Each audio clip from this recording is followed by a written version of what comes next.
In April 1922, investigators arrived at a small farm in rural Bavaria. They found 6 people dead.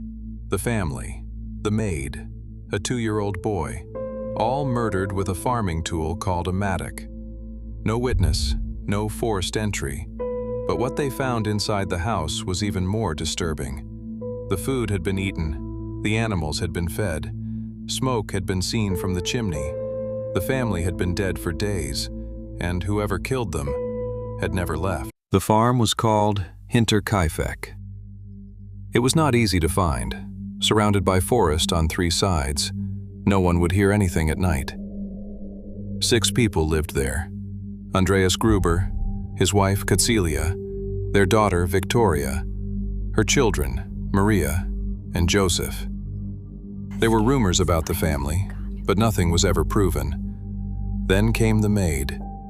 April 4th, 1922, her first day, her last. It started in the barn. Andreas Gruber went out first. No one knows why. Maybe he heard something. Maybe someone called him. But he walked into the darkness, alone. He was killed instantly. 1 blow to the head. A mattock, heavy, precise. Then the others followed, one by one. His wife, his daughter, and then Maria. 7 years old. She didn't die immediately. Investigators later found she had torn out her own hair, a sign she regained consciousness.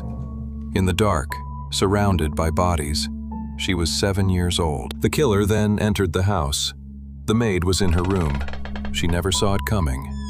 She was killed where she slept. And then, the last victim, Joseph, 2 years old, alone in his cradle. The farm fell silent, and then the chimney began to smoke. The murders didn't begin without warning.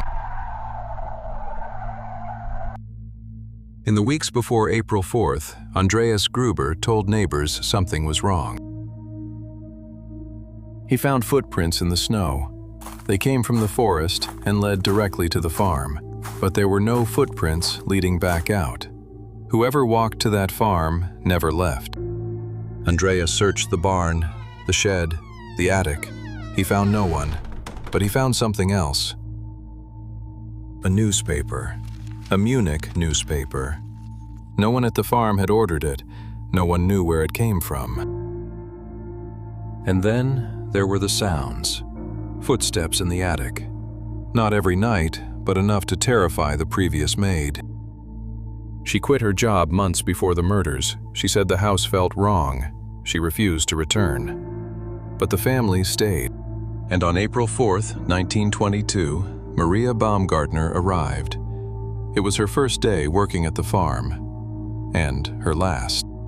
That night, the family had dinner. The lamps were lit. The house was quiet. Somewhere between dusk and midnight, someone moved inside the house. Because they were already there. The bodies were not found for 7 days. A full week. The farm looked normal from the outside. Smoke rose from the chimney. The animals were fed. Everything appeared routine. But inside, 6 people were dead, and someone was still living there. The kitchen had been used. Meals had been prepared. Food had been eaten. The animals had been cared for. Every single day, someone slept in the house, walked through those rooms, opened doors, listened to the silence. For 7 days, with the bodies. Neighbors later said they saw nothing unusual because everything looked normal. And that is what makes this case so disturbing. The killer didn't run. They stayed. Police investigated over 100 people, 6 main suspects. All of them were cleared.